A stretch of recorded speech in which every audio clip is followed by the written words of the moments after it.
Как изменился мир, друзья? Хочу показать вам 3 фотографии полувековой давности. 50 лет назад собака была лучшей подружкой, с которой можно было ходить в парикмахерскую.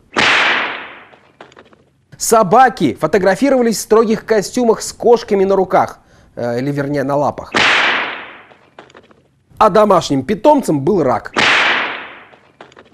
Как здорово, друзья, что мы живем в просвещенное время, и собака теперь хоть и остается другом человека, но занимает более подходящее место в иерархии. Как вы догадались, рубрика «Пристроим вместе».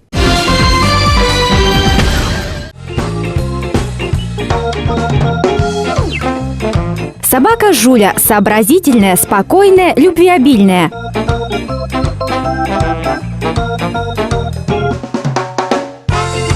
Очень послушная, ласковая и умная. Подойдет в семью с детьми. Прям любит детишек. Она очень веселая, добрая. Ни разу не слышала от нее голоса.